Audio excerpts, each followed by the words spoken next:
오늘 우리에게 주시는 말씀은 로마서 8장 18절로 30절 말씀입니다. 생각하건대 현재의 고난은 장차 우리에게 나타날 영광과 비교할 수 없도다.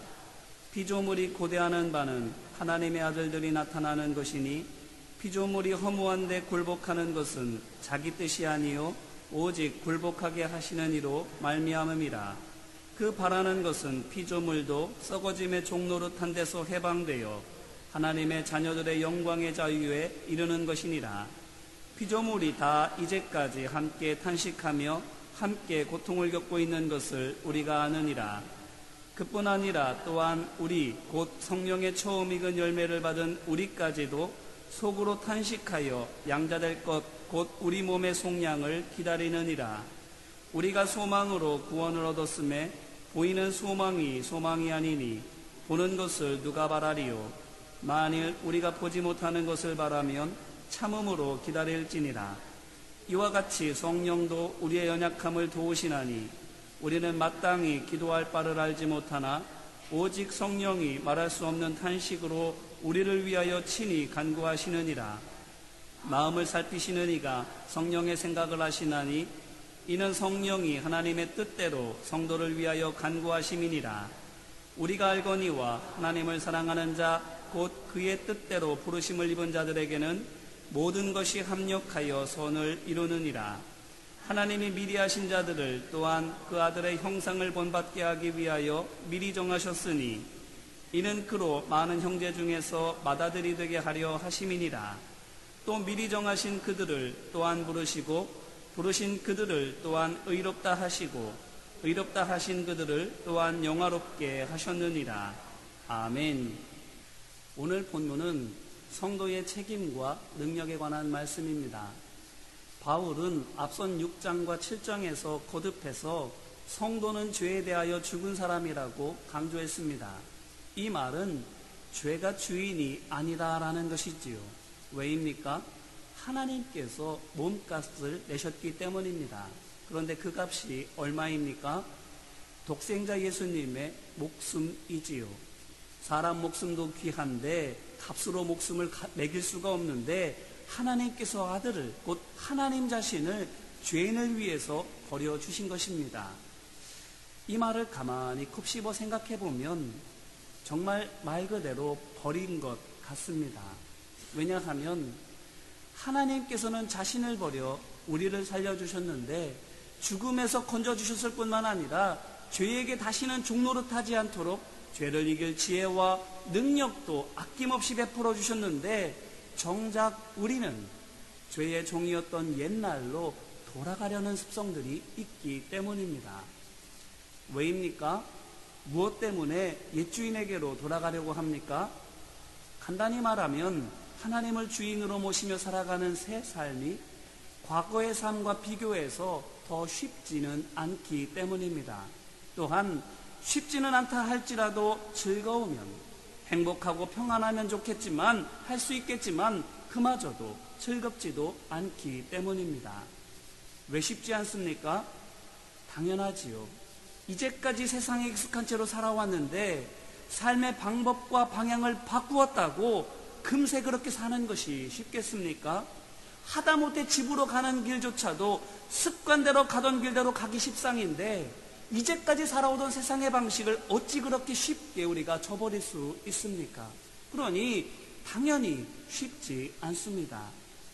처음 습관 들일 때 고생한 만큼 새 삶에 익숙해지기에는 고생이 필요한 것입니다. 또한 새 삶이 즐겁지 않다고 했는데 왜 즐겁지 않습니까? 이 또한 생각해 보시기를 바랍니다. 세상에 속한 것이 어떻습니까? 대부분 안타깝게도 즐겁습니다. 경험이 있으실지는 모르겠습니다만 술도 처음에는 쓰지요. 그런데 나중에는 어떻습니까? 달기까지 합니다. 담배는요? 처음에는 숨이 턱턱 막히는 것 같은데 나중에는 이것만큼 속을 시원하게 뚫어주는 게 없습니다. 돈도 명예도 육체의 쾌락도 다 그렇지요. 즐겁습니다. 하면 좋아요. 그러니 다 죽을 줄 뻔히 알면서도 불로 뛰어드는 불나방처럼 그 끝이 과히 좋지 않다는 것을 알면서도 끊어내지를 못하는 것입니다. 하지만 하나님께 맞추어가는 삶은 어떻습니까? 재밌는 거는 다 못하게 합니다. 재미없는 것만 하라고 시켜요. 하다못해 농담조차도 마음 놓고 하지 못하게 합니다. 희롱하는 말은, 헛된 말은 입에도 담지 말라고, 간편하게 할 만한 말도 이거 해야 되나 말아야 되나 고민하게 만듭니다. 그러니 옛날과 비교해 보았을 때 지금이 힘들고 재미없는 겁니다. 이때 무슨 생각이 슬금슬금 생깁니까? 이거 꼭 이래야 되나 하는 생각이 들지요. 그러면 일단 이 생각이 뇌리를 스치면 어떻게 됩니까? 나도 모르는 사이에 우리는 그렇게 하지 않아도 되는 이유를 찾아가기 시작합니다. 이유를 찾아야지 해서 찾는 게 아닙니다. 저절로 그것을 찾고 있습니다. 가령 이런 겁니다. 당대의 석학이자 기독교 사상가인, 그래서 기독교를 변증하는 수많은 좋은 책들을 쓴 C.S. 루이스라는 사람도 담배를 즐겨 피웠으니 담배 피는 것쯤이야 괜찮겠지, 이런 생각을 합니다. 예수님께서도 포도주를 드셨다고 하고, 바울도 내 병을 위해서 포도주를 조금씩 쓰라고 디모데에게 권하기까지 했으니 건강을 위해서라면 술 좀 마시는 것도 괜찮겠지 하는 겁니다. 이렇게 그거 한다고 해서 지옥 가지 않는다고, 해야 하는 나름대로의 합당한 이유와 목적이 있다고 하면서 내가 하고 싶은 것을 하게 됩니다. 그런데 기준이라는 것이 그렇습니다. 낮추면 낮아지고 높이면 높아지는 거예요. 말하자면 성경에서 하나님께서 죄라고 하신 것도 피할 수 있는 이유를 얼마든지 찾아낼 수 있습니다.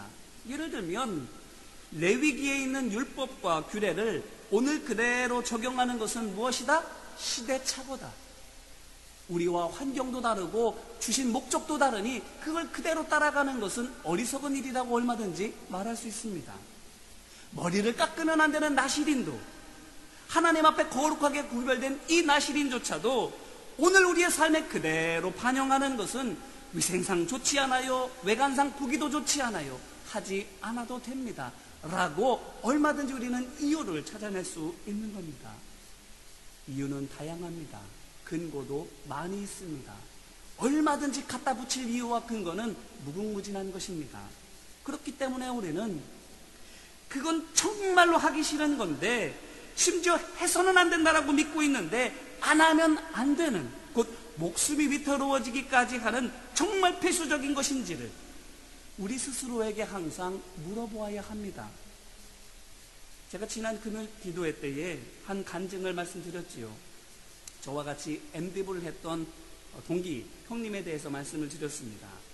한 목사님이 겨울에 알코올 중독자가 얼어 죽어가는 것을 보고는 급한 대로 소주 한 병을 사와서는 뚜껑에다가 따라서 한 모금을 입에 흘려 넣어 주었습니다. 그렇게 일단 마음과 몸을 데워주었고 깨워주었습니다. 그리고는 의식이 돌아오는 것 같으니까 바로 병원으로 데려가서 치료를 받게 해주었습니다. 목숨을 살리는데 소주가 대수겠습니까? 죽어가는 사람 소원도 들어주는데 사형수에게 담배 한 개 피가 문제겠습니까? 예수님을 보시기를 바랍니다. 살리는 일이라면 율법도 범하시지 않으셨습니까? 영혼을 살리기 위해서라면 목숨도 내어주셨지 않습니까? 그런데 우리도 그러냐라는 겁니다. 살리기 위해서 하는 것이냐, 그것 외에는 정말로 방법이 없느냐 라고 우리는 스스로에게 물어보고 있느냐라는 겁니다. 술이 안 들어가면 분위기를 화기애애하게 만들 수 없고, 담배가 아니면 근심과 시름을 잊을 수가 없습니까? 사람이든 직업이든 과거와 결별하지 않으면 살 방법이 없습니까? 이런 점에서 믿음의 삶은, 하나님의 종이 되고 그리스도가의 제자가 되는 삶은 말 그대로 고난입니다. 옥에 갇히거나 매를 맞게 되기 때문만도 아니라, 그게 아니라도 충분히 고생스럽습니다. 미움도 받고 손해도 보기 때문이지요. 참으로 십자가와 부활의 증언이 된다면, 거룩하라는 하나님의 명령대로 정말 말씀 그대로 살아가려고 한다면 옥에 갇히고 매를 맞는 것, 그건 그 다음 문제고, 일단 살아가면서 고난은 자초하게 되어 있는 겁니다. 그렇지 않으면 하나님께서 바라시는 것과 내가 하고 싶은 것을 각종 이유를 들어서 타협하면 삶은 그럭저럭 괜찮습니다. 고난받을 일이 별로 없는 것이지요. 하지만 바울은 로마서 8장 17절에 있는 것처럼 고난을 받아야 한다고 말하고 있습니다. 왜 그렇습니까?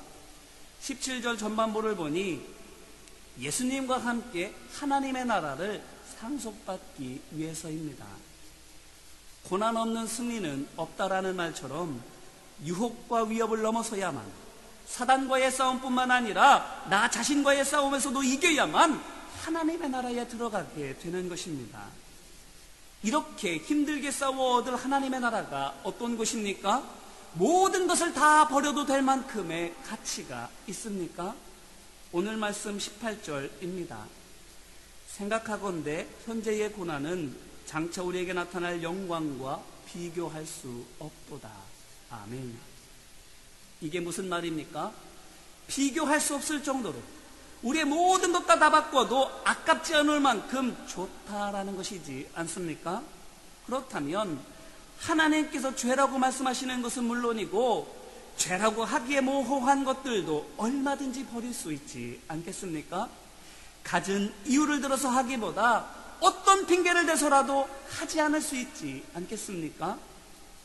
이제 이 말씀으로 우리 자신을 돌아보기를 바랍니다. 우리는 어떻습니까? 하나님께서 주신 은혜를, 또 장차 후 주실 영광을 믿음의 눈을 들어 바라보고 있습니까? 그래서 예수님의 핏값으로 얻은 우리의 몸과 마음과 삶을 어떻게든 거룩하게 지키려고 노력하고 있습니까? 또한 내가 부주의하면, 혹시라도 방심하면 이 복이 잃게 되지는 않을까? 이와 같은 거룩한 부담감을 가지고 좌로나 우로나 치우치지 않고 믿음의 길을 가기 위해서 주의하고 있습니까? 바울을 보십시오. 빌립보서 3장 7절로 9절에서 고백하기를 하나님, 예수님을 아는 지식이 가장 고상하기 때문에 그를 얻기 위해서라면, 그 안에서 발견되기 위해서라면, 곧 내가 예수님 안에 있을 수만 있다면 내 모든 것을 다 잃어도 좋으니 나는 내게 유익하다고 여겨지던 것뿐만 아니라 그 외 다른 모든 것도 다 배설물처럼 버리겠다라고 하지 않습니까?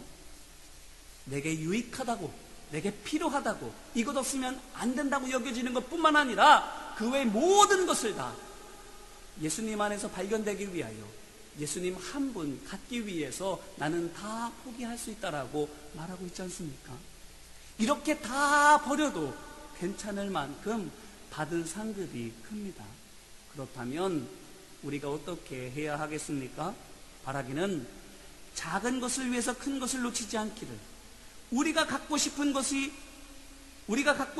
가진다 할지라도 그것은 결코 내 것이 될 수 없는데, 이와 같이 손가락 사이로 빠져나가는 모래와도 같은 것을 갖기 위해서, 누리기 위해서 영원한 상급을 잃는 어리석음을 베풀려는 우리 모두가 되지 않기를 주님의 이름으로 기원합니다.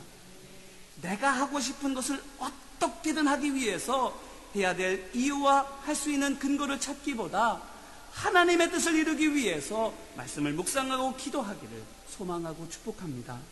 그래서 이 땅에서 영적인 승리를 거두고 또한 영원한 하나님의 나라를 유업으로 받는 우리 모두가 되기를 주님의 이름으로 축원합니다.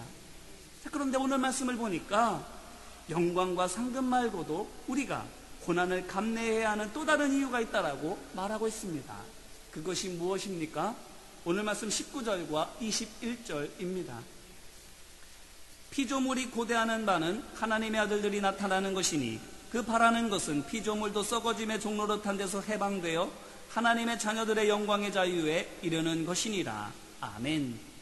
이 말이 무슨 말입니까?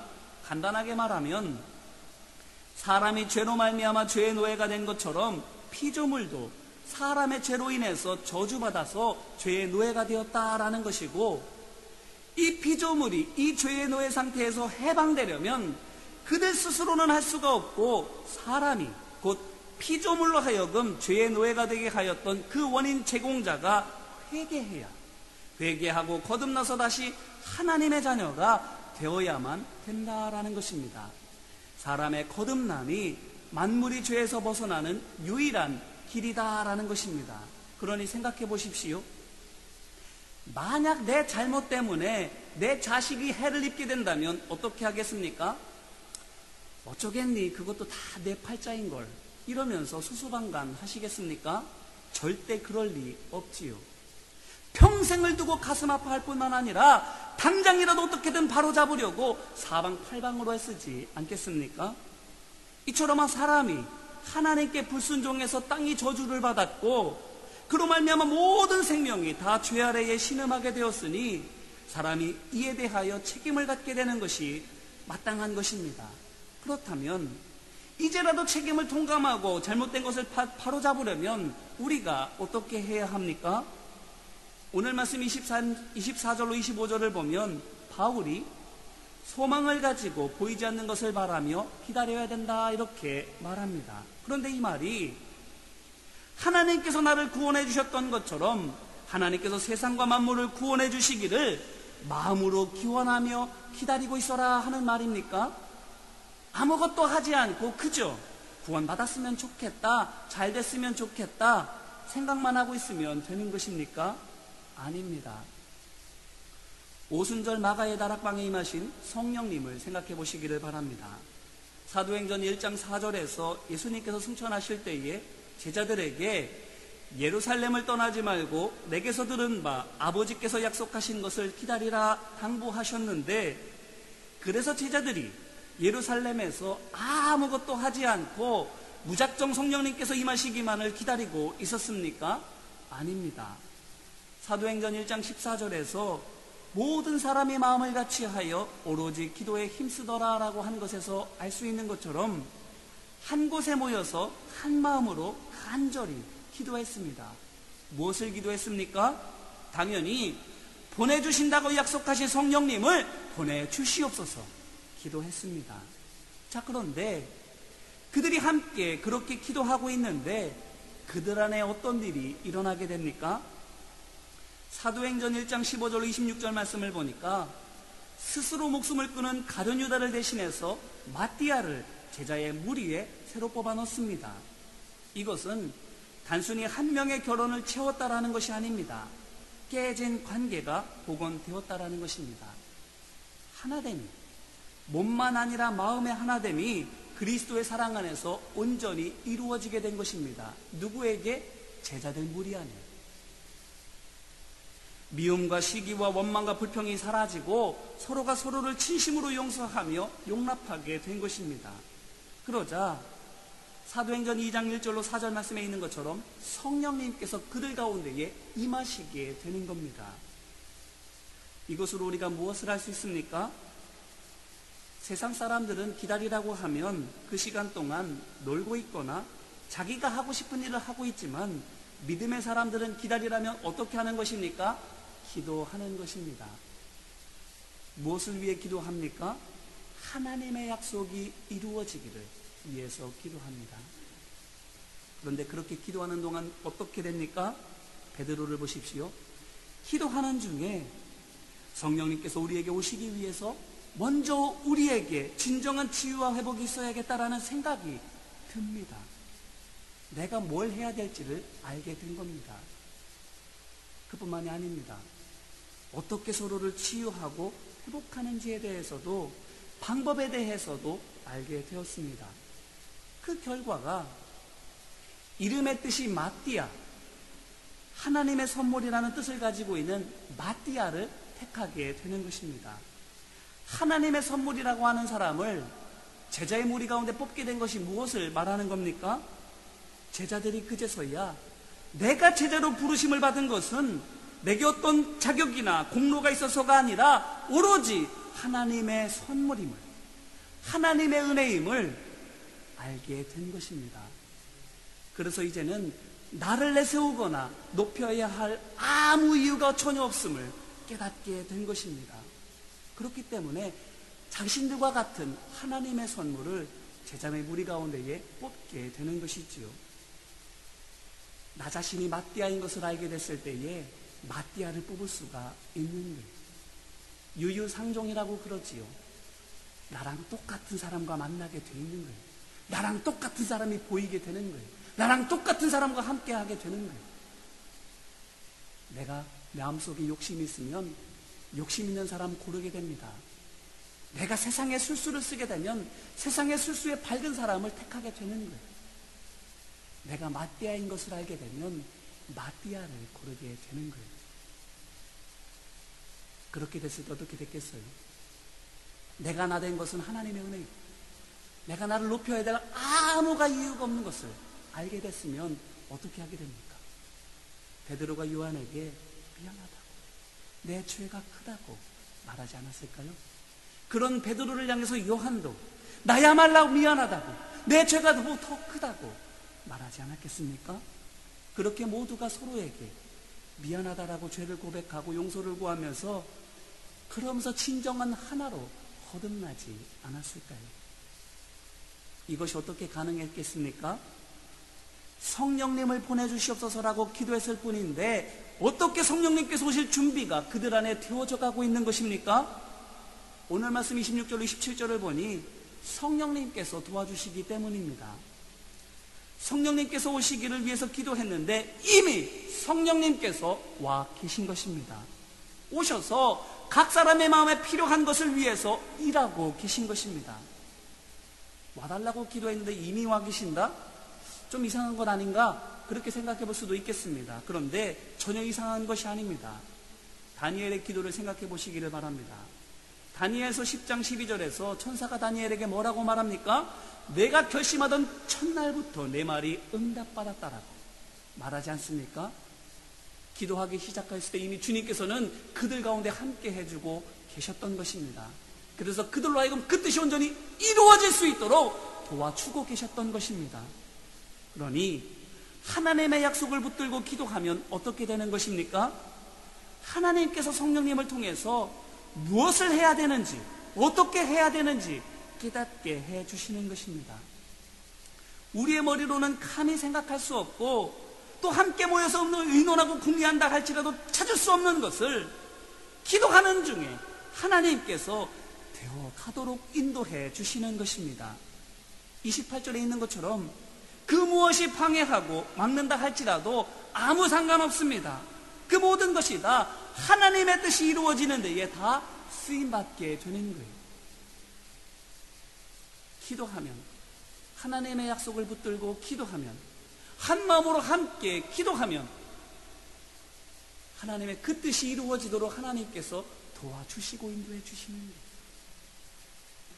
이제 이 말씀으로 다시 한번 우리 자신을 돌아보기를 바랍니다. 우리는 어떻습니까? 기도만 하면 다 되느냐? 그렇게 생각하기 쉽습니다. 당연히 기도만 한다고 다 되지 않습니다. 하나님께서 원하시는 기도가 있습니다. 무엇입니까? 약속을 붙드는 기도, 하나님께 소망을 두는 기도입니다. 저 사람 때려주세요라고 기도한들, 저 사람 망하게 해달라고 기도한들, 하나님께서 그것을 통해서 역사하시지는 않는 것. 하나님의 뜻을 붙잡고 기도할 때에, 하나님의 약속을 붙잡고 기도할 때에 거기에 응답이 있는 거예요. 그러니 무엇보다도 우리가 먼저 해야 할 일은 성령 받기를 기다리라는 예수님의 명령대로 제자들이 성령의 임재를 위해서 기도한 것처럼 우리를 향하신 하나님의 명령이 무엇인지를 찾는 것입니다. 하나님께서 우리에게 무엇을 원하시는지, 하나님께서 우리에게 무엇을 찾으시는지 구하는 것. 말씀을 통해서 찾아야 됩니다. 기도하는 가운데 물어야 됩니다. 그래서 하나님께서 우리로 하여금 무엇을 이루기를 원하시는지를 발견해야 되는 거예요. 만약 그것이 치유와 회복이라면 어떻게 해야 됩니까? 교회의 모든 허물어진 것을 고쳐주시옵소서, 모든 성도들의 믿음이 다시금 회복되게 하여 주시옵소서라고 기도해야 되지 않겠습니까? 그런데 한마음으로 그렇게 기도하면 어떻게 된다는 것입니까? 성령님께서 도와주신다는 것입니다. 내 머리에서는 도저히 나올 수 없는 지혜가 샘솟게 하여 주셔서 나로 하여금 교회와 성도들을 위해서 무엇을 하기 원하시는지를 깨닫게 해주시는 거예요. 뿐만 아니라 어떻게 해야 될지도 알려주시는 거예요. 나만 아니라 기도하는 사람들을 통해서 그 마음들이 공유되게 해주시는 거예요. 함께 그 일들을 이루어갈 수 있도록 인도해 주시는 거예요. 장애물? 물론 있겠지요. 하지만 상관없다라는 겁니다. 아무리 높은 벽도 하나님께서는 벽으로 놔두시는 것이 아니라 그것을 통해서 더 높이 올라갈 수 있도록 디딤돌로 삼아주신다라는 것입니다. 그러니 어떤 장애물과 방해물을 염려하지 말고 오직 하나님의 약속을 붙들며 기도하라고 오늘 말씀을 통해서 우리에게 말씀해 주시는 것입니다. 그러므로 바라기는 하나님의 약속을 찾고 믿음으로 붙들기를 주님의 이름으로 기원합니다. 붙들고 기도하면서 성령님의 인도하신 대로 따라가기를 소망하고 축복합니다. 내 생각과 다를 수 있습니다. 내 방법으로는 이해되지 않을 수도 있습니다. 하지만 하나님의 방법이라면, 하나님의 뜻이라면 아멘으로 순종할 수 있게 되기를 소망하고 축복합니다. 그래서 우리만 아니라 우리와 함께하는 사람들이 하나님께로부터 복을 받고 우리를 통해서 온 세상이 해방의 기쁨을 누리는 은혜와 복이 있게 되기를, 이 일에 귀하게 쓰임받는 구원의 통로가 되시기를 주님의 이름으로 축원합니다. 말씀을 붙들고 함께 기도할까요? 이 시간 먼저는 회개하는 마음으로 함께 기도하기를 원합니다. 가만히 눈을 감고 생각해 보세요. 어떻습니까?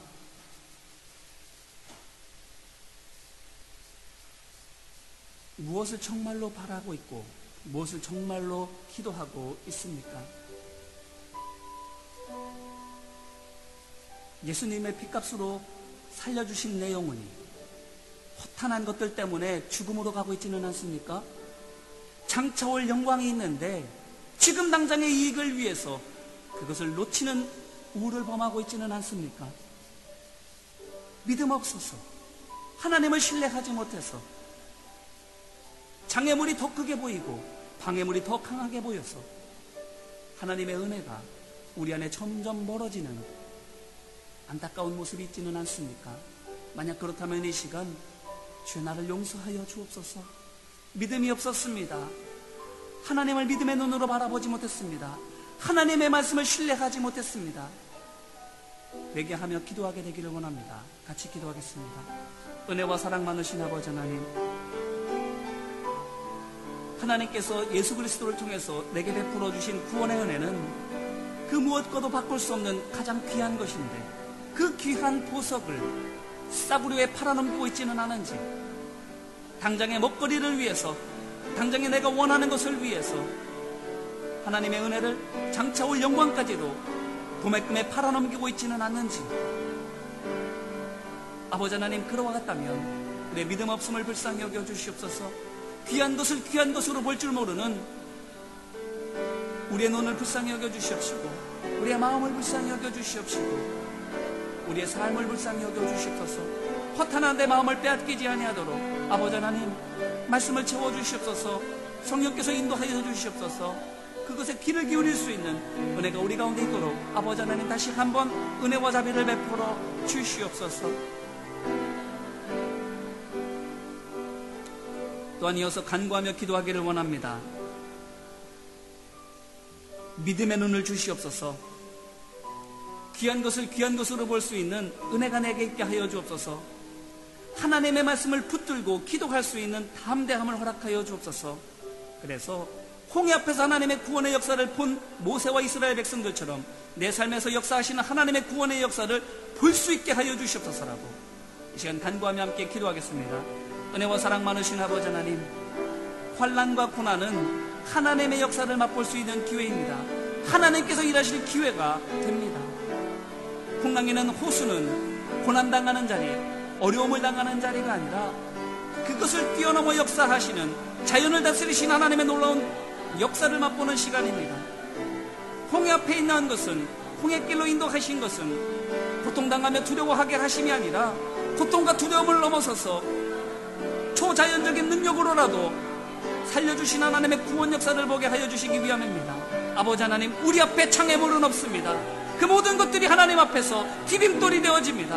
아버지 하나님, 믿음이 없어서, 하나님을 신뢰하지 못해서, 하나님의 약속을 붙들지 못해서 장애물이 정말로 장애물로 남아있는 우리의 삶이라면 아버지 하나님 우리를 불쌍히 여겨주시옵시고 믿음을 부어주시옵소서, 성령을 부어주시옵소서, 진리의 영을 부어주시옵시고 하나님의 말씀을 깨닫는 지혜를 허락하여 주셔서 하나님의 말씀을 붙들고 하나님의 구원 역사를 맛보는, 하나님의 은혜를 맛보는 우리 모두가 되어줄 수 있도록 아버지 하나님 함께하여 주시옵소서, 인도하여 주시옵소서. 마지막으로 결단하며 기도하기를 원합니다. 주님 앞에 장애물은 없으니 믿음으로 담대하게 앞으로 전진하겠습니다라고 합력하여 선을 이루시는 하나님의 놀라운 구원 역사를 보고 전하고 증언하겠습니다라고 이 시간 결단하며 함께 기도하겠습니다. 은혜와 사랑 많으신 아버지 하나님, 하나님의 약속을 붙들며 담대하게 믿음으로 가기를 소망합니다. 결단하는 심령들마다 그렇게 한 걸음 한 걸음 홍해를 향해서 내딛고 요단강을 향해서 내딛는 하나님의 백성들 가운데에 주의 기적을 허락하여 주시옵소서. 홍해가 갈라지는 기적이 있게 하여 주시옵시고 요단강이 근원에서부터 끊어지는 역사가 있게 하여 주시옵소서.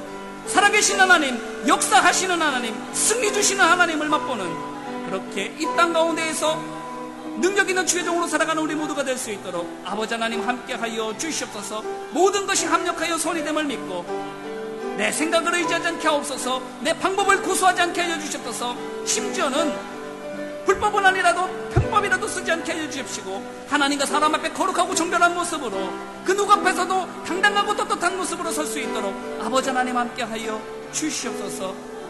우리를 통해 이루고자 하신 하나님 구원 계획이 은혜의 역사가 온전하게 이루어지는 것들을 우리를 통해서 세상에 볼 수 있도록 복음의 증인된 삶을 살아가는 우리 모두가 되도록 아버지 하나님 붙들어 주시고 인도하여 주시옵소서.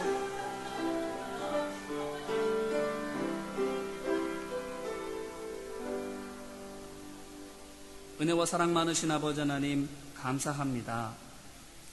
고난을 받을 수 있는 것은 장차 올 영광이 너무나도 크기 때문이요, 이제 내가 받고 누리는 구원의 은혜가 너무나도 값지기 때문입니다. 그뿐만 아니라 나로 말미암아 만물이 고통을 당하기 때문에 책임이 있기 때문입니다.